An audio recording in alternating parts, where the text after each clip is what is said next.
The candlelight in Mrs. Poole's drawing room was generous that evening, the kind of warmth that flatters everyone equally, and Cecily had been grateful for it. She stood near the window, beside the second chair in the row, her gloved hands folded at her waist, her attention fixed on the young soprano performing at the pianoforte with admirable determination and a slightly uncertain ear. The room was not large, and it was very full. She had counted 17 persons on arrival, which was more than Mrs. Poole's furniture quite accommodated, and several of the gentlemen had chosen to stand rather than displace a lady from her seat. Cecily had stood also, not from politeness, but because she had come as an afterthought.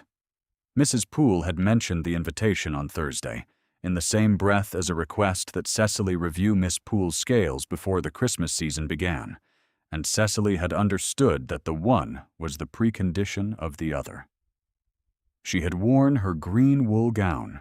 It was her better gown, and she had turned the cuffs last spring, and she thought that on a dark November evening it would pass without notice. She had not expected to be noticed at all. She had been standing in that room for nearly 40 minutes, having arrived early because Mrs. Poole had asked her to turn the pages for the soprano.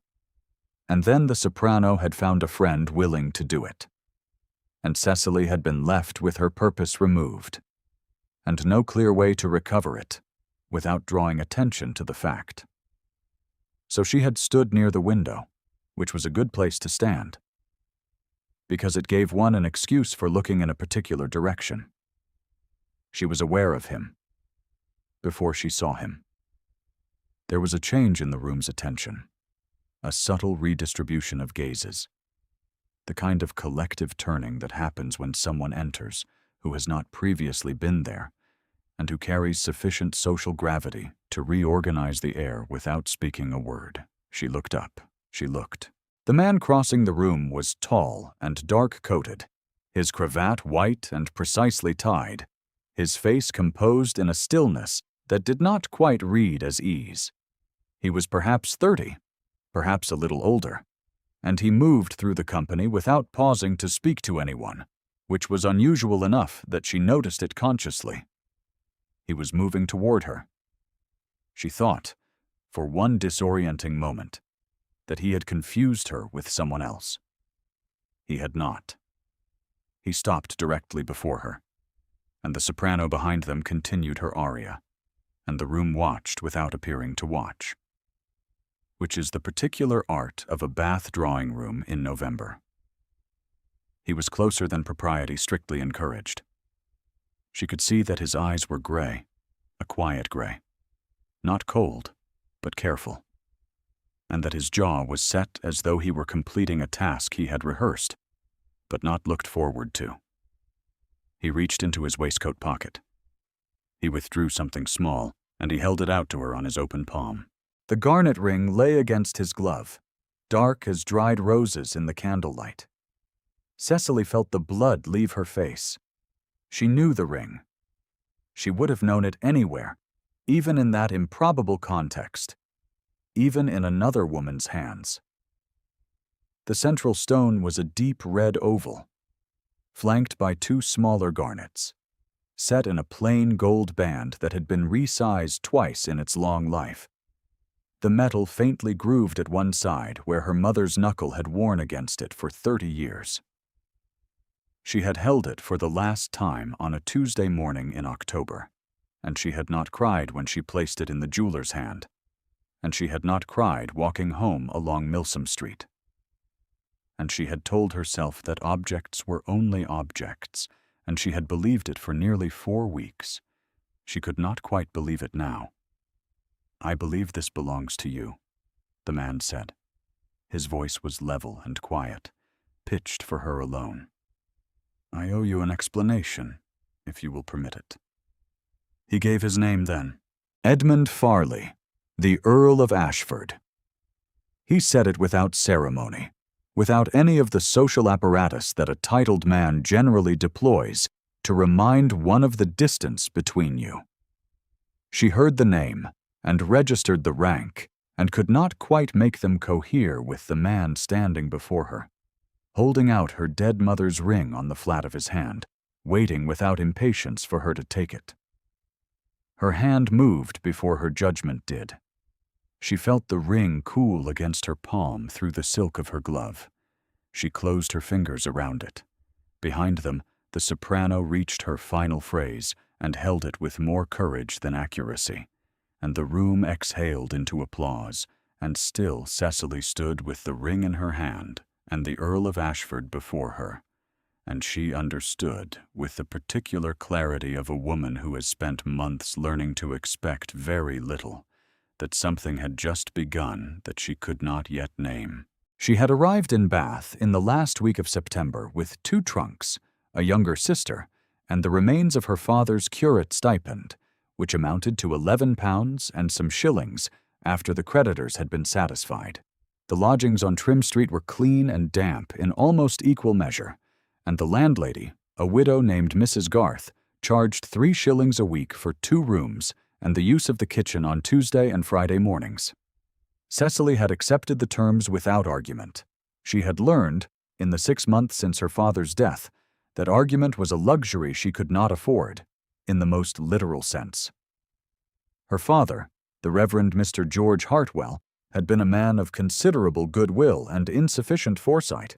He had kept his household in comfort for 20 years by the grace of a living granted by a distant cousin, and he had supplemented this comfort with small loans that he had always intended to repay and that he had never quite gotten around to repaying.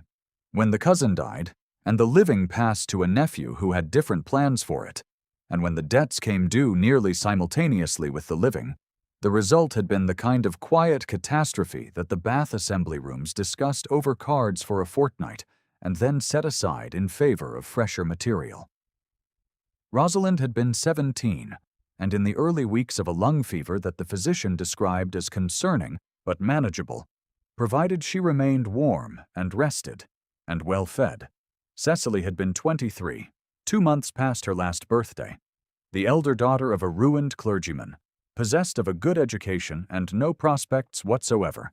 She had moved them to Bath because the physician had recommended softer air, and because a former schoolfellow of her mother's, Mrs. Poole, had written to offer assistance in finding pupils.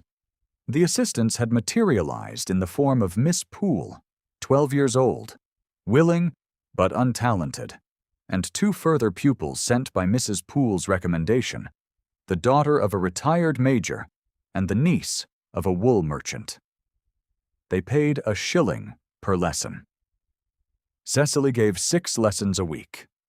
The garnet ring had gone in the 7th week of their arrival, on a Tuesday morning, when the physician's bill came due and Rosalind's color was still wrong, and the coal needed replenishing before the first hard frost. Cecily had worn the ring to the jeweler's, which she had done deliberately, because she thought it would be easier to take off there than to take off at home where Rosalind might see.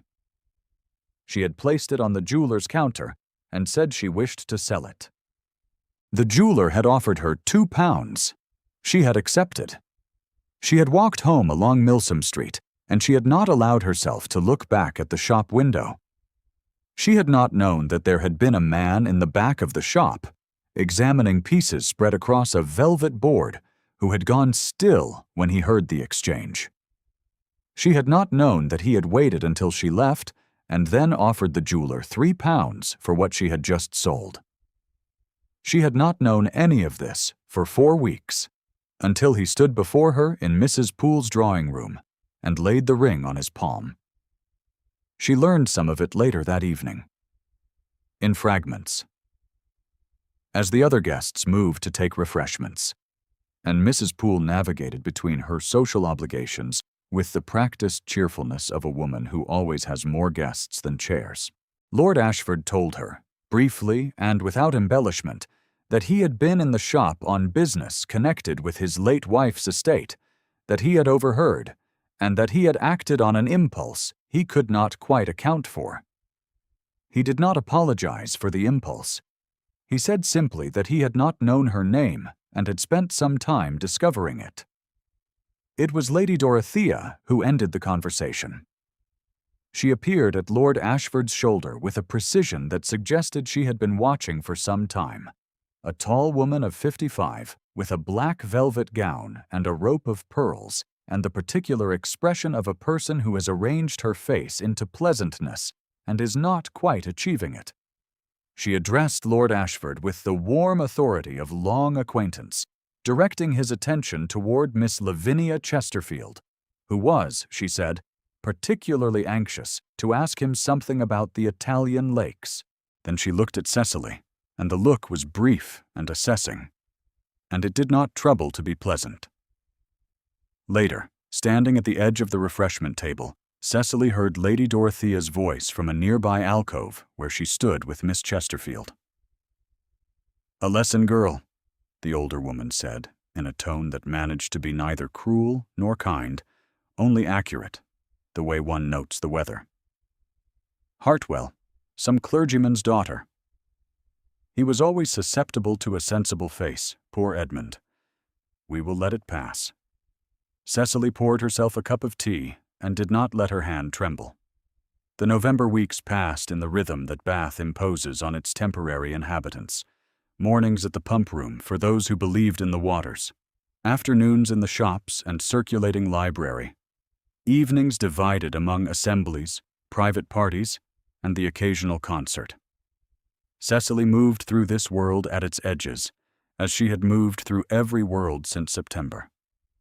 She gave her lessons. She accompanied Rosalind, now slightly stronger, to the pump room twice a week, where the air and the company were both supposed to be beneficial. She did not attend the assemblies, because the subscription required more than she could spare. Lord Ashford was in Bath, apparently, for something to do with his health, though he did not look unwell. She had not sought him out. She was not sure what she would have said if she had. The ring sat on the window ledge in her room, in the small box she had kept for it, and she had not yet decided what to do with it, whether she could in conscience keep what he had returned, or whether she ought to return it to him. And this indecision felt like a form of cowardice that she did not admire in herself. She encountered him on a Thursday at Mrs. Poole's house, where she had arrived early to work through Miss Poole's scales before the afternoon visitors came. She had been there an hour, in the morning room, with the fire lit and Miss Poole's fingers slowly finding their confidence on the keys.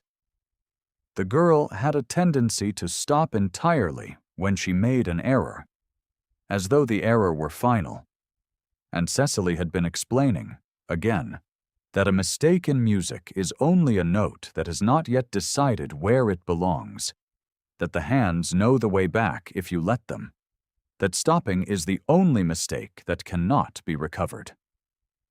She did not know anyone had heard this, until she turned, later, and found Lord Ashford standing in the doorway.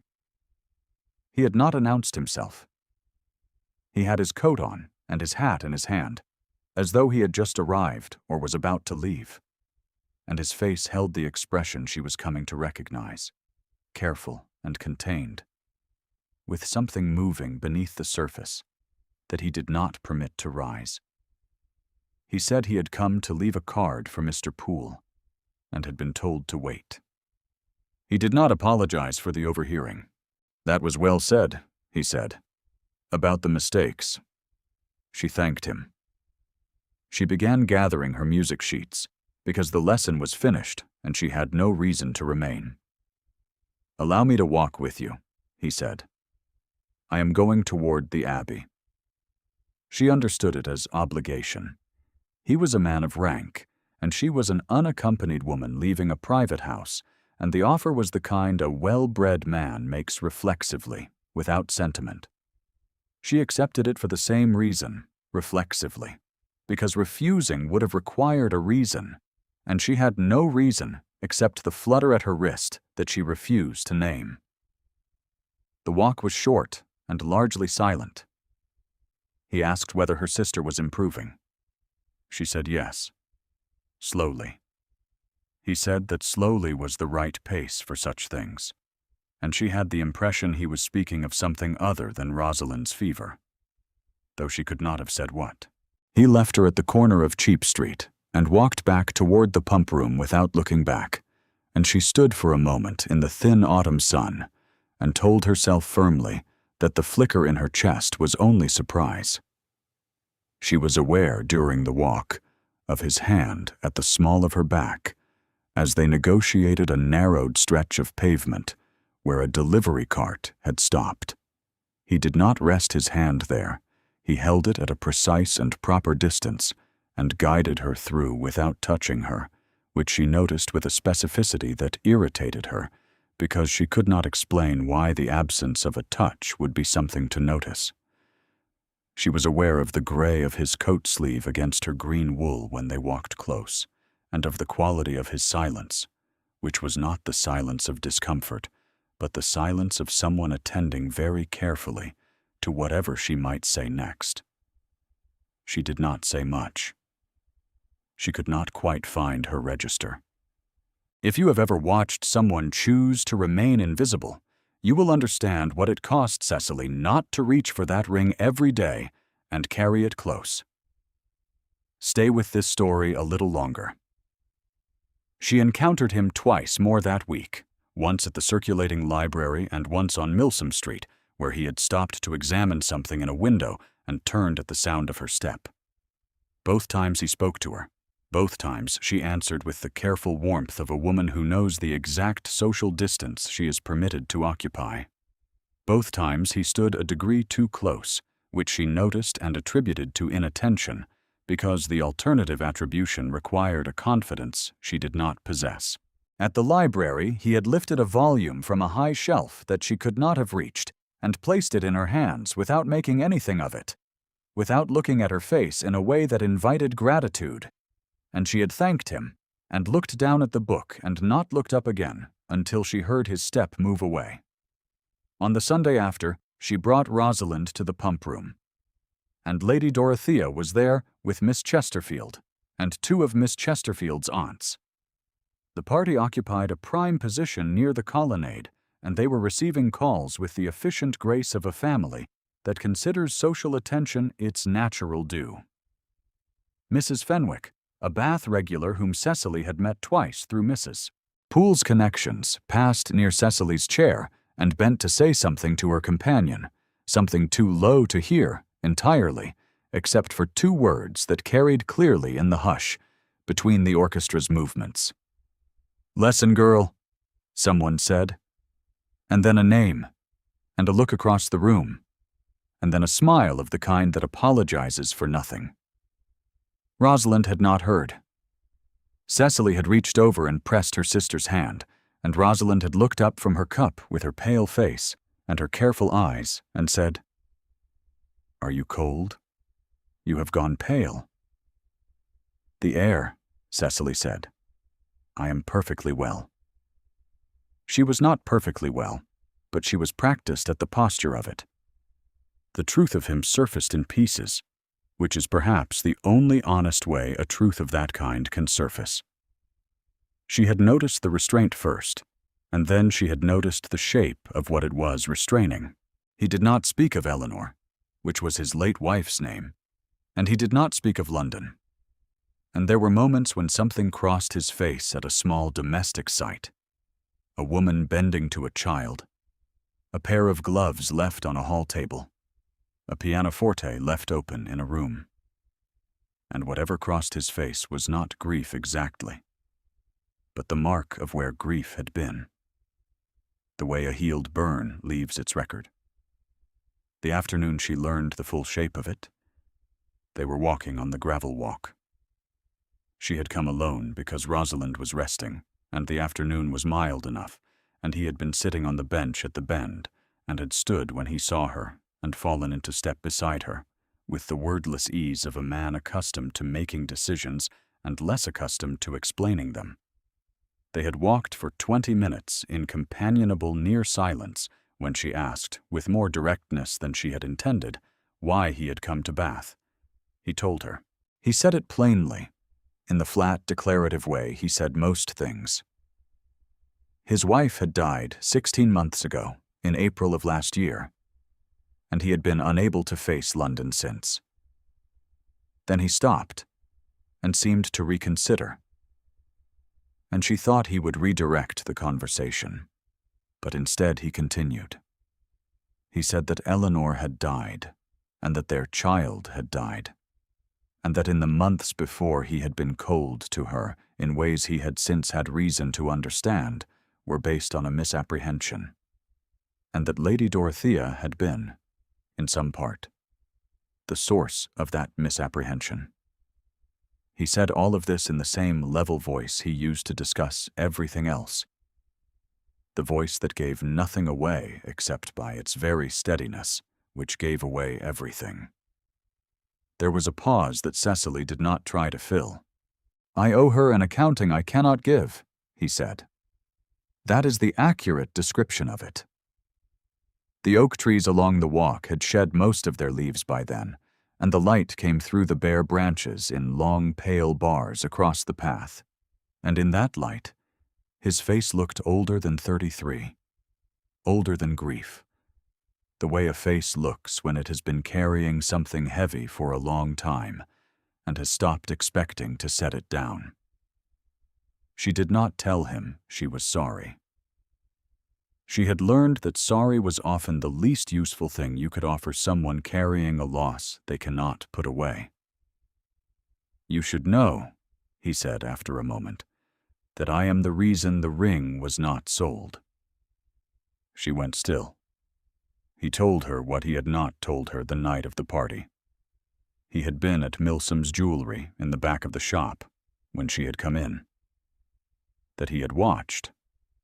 That he had bought the ring back after she left, not from any plan, but because he could not make himself leave it there, on the velvet tray, where it would go to a stranger's finger. "I did not know your name for 3 weeks," he said. "I asked Mr. Poole. He knew you through his wife." She thought of the morning she had laid the ring down, the Tuesday morning with the frost coming, and Rosalind's face still wrong and the physician's bill in her apron pocket. She thought of having been watched in that moment by someone who had understood it entirely. She thought of what it meant that he had acted on that understanding without waiting to be asked. "Why?" she said. She heard the inadequacy of it, but could not improve it. He looked at her directly, which was not the look she was accustomed to from men of his rank. It was not the look that calculates. It was the look that simply sees. "Because," he said, "you ought not to have been put in that position." She understood that he meant more than the ring.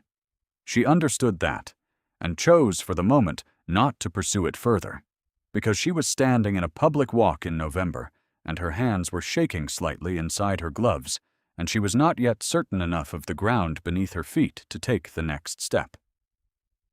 They walked back the way they had come, and the light was thinning, and she was aware of the particular quality of nearness that had developed between them over the weeks, without either of them having acknowledged it. Her breathing changed before she saw him. She always knew where he was in a room without looking, and she had started, without noticing the transition, to wear the ring in her pocket when she went out, as though she wanted it near. She had told herself this was only practicality. She told herself a great many things. He paused at the gate of the walk and held it for her. And when she passed through, he said very quietly, without looking at her face, "I am glad you are in Bath, Miss Hartwell." She thought, standing in the street with the cold coming, and her sister at home, and the physician's bill paid at last, that she had not heard anything so plain and so devastating in a very long time. What she did not yet know was that Lady Dorothea had already decided to provide the ground for her. The pump room on Wednesday was crowded with its usual late autumn regulars, the permanent invalids and the hopeful seasonal visitors, and the sociable elderly who came for the company rather than the water. Cecily arrived with Rosalind at 10:30 and found Mrs. Poole near the window, and the three of them settled into the pleasant half-conversation of women who have learned to fill a room's pauses comfortably. The orchestra played. The water was dispensed. The columns were admired by visitors seeing them for the first time. She saw Edmund before she understood the situation. He was near the doors, in his dark coat, and Lady Dorothea was at his left elbow, and Miss Chesterfield was at his right. Her arm through his in the easy proprietary way of a woman who has been told to be easy and proprietary. She had a yellow cashmere shawl and an expression of warm serenity, and she was extraordinarily pretty in the morning light. The kind of pretty that did not require any effort and knew it. Cecily looked at the tableau for one unguarded moment. Then she looked away. She would have managed it, she thought. She would have managed it quietly, in the way she managed most things. By redirecting her attention. By finding something useful to do with her hands. By remembering that she had known perfectly well what she was and was not. She had been managing such moments for 6 months. She was practiced. Lady Dorothea was more practiced. The older woman crossed the room with the unhurried authority of someone who knows she will not be impeded. She did not bring Miss Chesterfield. She came alone to where Cecily stood, and she smiled in the way she had smiled at Mrs. Poole's drawing room, pleasantly and without warmth, and she said in a voice that was not quite raised, but was not quite lowered, that she hoped Miss Hartwell was finding her lesson satisfactory, that it was a kind thing Mrs. Poole had done, giving employment to a clergyman's daughter in reduced circumstances. The words were polite. Each one of them was polite. They laid Cecily out on the floor of the pump room like a specimen on a board. Then Lady Dorothea said, in a tone of gentle concern that the 3 nearest women heard perfectly, "I do think it best, my dear, that a lesson girl from Milsom Street lodgings not encourage attentions she cannot properly receive. A man in mourning is not in a position to exercise his best judgment, and it would be a shame for anyone to take advantage of that." The room did not stop moving. The orchestra did not stop playing. There was that reordering of attention, the slight lean of ears, the particular stillness of people who are pretending to look elsewhere, and are looking nowhere else at all. Cecily felt Rosalind's hand find her arm. She looked at Lady Dorothea, and she understood in that moment exactly how much she would never be able to say in this room, or in any room where the rules were Lady Dorothea's rules. She understood it with the clarity of a woman who has spent the last 6 months learning which battles she could survive and which she could not. "You are very kind to be concerned," Cecily said. Her voice did not shake. She was proud of that later, in private. "If you will excuse me." She brought Rosalind home. She sat in the chair by the window, and she told her sister they would likely leave Bath in the spring, when the lease ended. And there was time enough to find another situation. Another set of pupils. Another set of rooms in another town. Rosalind looked at her for a long moment and said nothing, which was the kindest thing she could have done. Rosalind had been at the far end of the pump room when Lady Dorothea spoke, a little distance away with Mrs. Poole's maid for company, and had not heard the words themselves, only the quality of the silence that followed them. She had seen Cecily's face. She knew what she had seen. She said it that evening, sitting across from her sister in the small upstairs room with the mending between them and the single candle, and the sound of rain beginning outside. "You do not have to protect me from knowing things, Cecily." Cecily looked up from the handkerchief she was not quite hemming. "I know we must be practical," Rosalind said. "I have always known that. But being practical does not require you to pretend that none of this costs you anything." Cecily folded the handkerchief. She was not certain she could answer that without her voice doing something she had not given it permission to do. "I am perfectly well," she said. Rosalind picked up her own mending. "Yes," she said, with the serene patience of a younger sister who has had a great deal of practice. "You always are." The garnet ring was still on the window ledge, in its small box. Cecily did not look at it. She had not known that he had been standing across the pump room when Lady Dorothea spoke, and that he had heard every word. Lady Dorothea's dinner on Thursday evening was not a large affair. She had taken a drawing room at one of the better hotels for the purpose, and the party numbered 12, Miss Chesterfield and her 2 aunts, a baronet's family from the Crescent, Mr. and Mrs. Poole, who were connections of long standing, a retired admiral and his wife, and Edmund himself. Cecily had come with the Pooles at Mrs. Poole's insistence, though she had demurred twice and accepted on the 3rd invitation, because Mrs. Poole was a woman of genuine feeling who was offering genuine solidarity, and Cecily could not find a reason to refuse that she was willing to speak aloud. She sat between Mrs. Poole and the Admiral's wife. The table was beautifully appointed. The candles were branched silver. Lady Dorothea sat at the head with the assurance of a woman who has never sat anywhere else. Dinner passed. The ladies withdrew. The men came through. And then Edmund Farley, who had been quiet through the meal in the particular quiet that she now recognized as attention, stood and crossed the room. Not to Lady Dorothea. Not to the aunts. Not to the place beside Miss Chesterfield that had been left for him. He crossed the room to the chair where Cecily sat, and 12 people watched him do it. And the room went very still. He reached into his waistcoat pocket. She thought, for a bewildering moment, that he was going to return the ring again, as though this were somehow a repeatable event, as though the first time had not already restructured her understanding of what a person might do when they had decided to act. Then she understood. He had not brought the ring because he had already returned it. The ring was on her windowsill. He was reaching into his pocket because the gesture was the same, and the intention was the same. He was done with indirection. He withdrew his hand and held it out to her, empty, palm up, and said quietly, "May I have your ring, Miss Hartwell?" It was not quite a question. She looked at him. The room held its breath in the unanimous way of 12 people who have abruptly remembered that they are witnesses. "I do not understand," she said, and her voice was steady, which surprised her.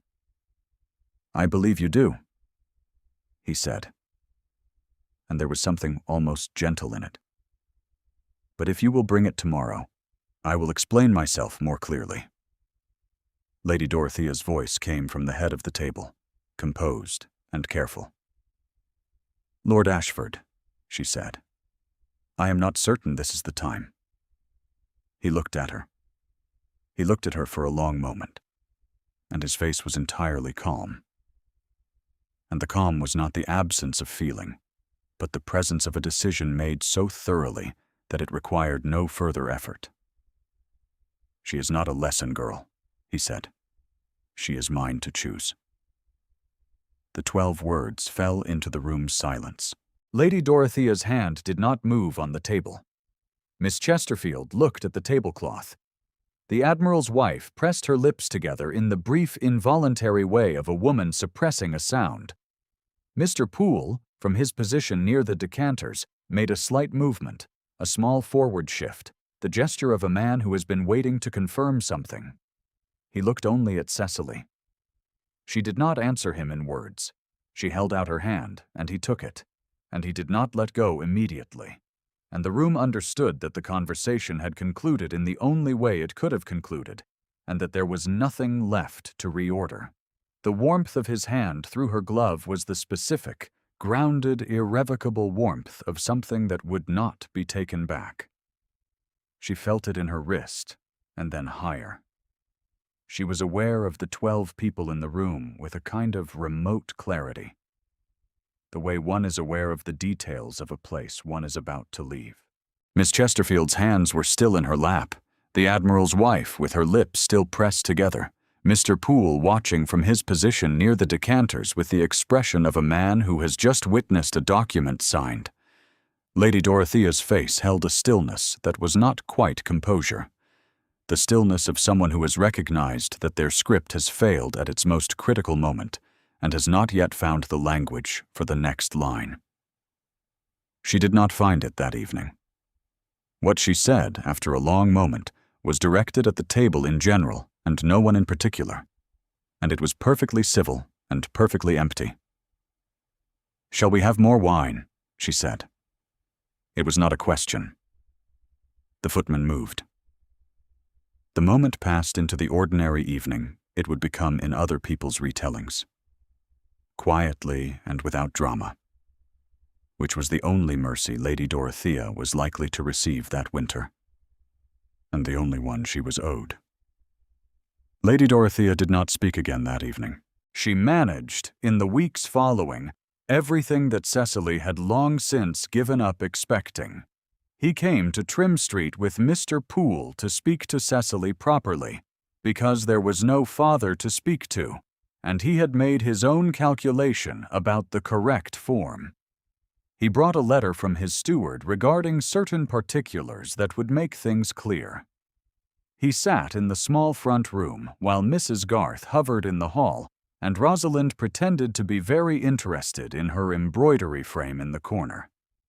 And he was precise and quiet, and only slightly less composed than usual, which Cecily, by then, understood as significant. Rosalind had coughed at a critical moment and said, "Forgive me," without looking up from her embroidery.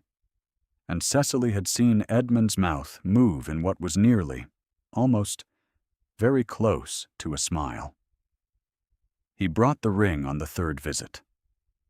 Not to return it this time, but to ask her what she wished him to do with it, which was another thing she had not expected.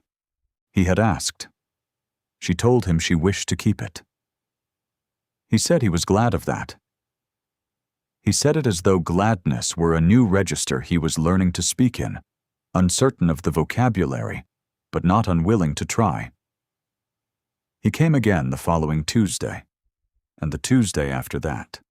He did not always have a stated purpose. He sat in the small front room and drank the tea that Mrs. Garth provided, with the slightly suspicious hospitality of a landlady who is updating her opinion of a situation. And he talked to Rosalind about the walk he had taken that morning, and to Cecily about nothing in particular, which is its own form of something. She began, during those visits, to understand that the careful quiet of him was not coldness at all. It was the opposite of coldness. It was the specific quality of a person who has learned to be very still in the presence of something he does not want to frighten away.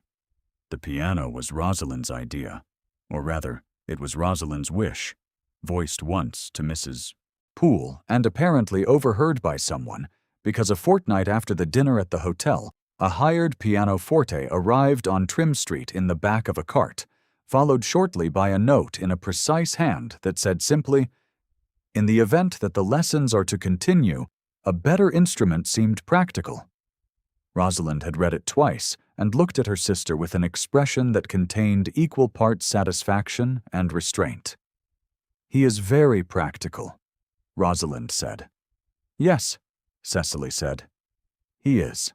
The fire in the sitting room on the Tuesday before Christmas was the kind that crackles without industry, steady and generous, throwing amber light across the ceiling and the wall and the pianoforte in the corner, where Rosalind sat, upright now, considerably more color in her face than September had permitted. The room was warmer than it had been in October. The coal scuttle was full. These were not small things. Not to her. Her fingers moved across the keys in an exercise Cecily had written out for her, simple enough to manage, complex enough to require attention. She made a mistake in the second phrase, paused, and then kept playing, which was a recent development and one that Cecily counted as a kind of small repair in the fabric of things. Edmund sat near the fire in the armchair that was too small for him, but that he had chosen without complaint. He had his coat on still, though the room was warm. He had arrived an hour ago and shown no inclination to leave, which Cecily had stopped pretending not to be glad about. She sat across from him with her mending, though she had not done much mending, and the garnet ring caught the firelight on her left hand, where it had lived for 3 weeks now, back in the place it had been made for, the slight groove of her mother's knuckle filling slowly with her own. Rosalind made another mistake in the third phrase. She stopped, drew a breath, and began the phrase again from the beginning. Her shoulders a little straighter this time, her hands more certain. Edmund watched Cecily watching her sister. She felt his gaze in the way she had come to feel most things connected with him, directly, in the specific way the body has of registering what the mind has not yet agreed to process. "Cecily," he said. She had asked him, in the beginning, not to use her name in company until the formal steps were completed and everything was proper. He had observed this with the careful precision he gave to everything she asked. In this room, with Rosalind at the keys and the fire between them, it was not company. She looked up. He was looking at her with the gray and careful look, and somewhere inside that look was the thing she had first seen in the jeweler's shop without knowing it. The decision already made, waiting only for the proper moment to be named. He did not speak again. He did not need to. Did. The fire settled. Rosalind reached the end of the phrase without stumbling, and the notes came clear and unhurried into the warm room. Music finding its shape at last. If this story moved you, leave a word in the comments. This is the kind of story that is better told when someone hears it.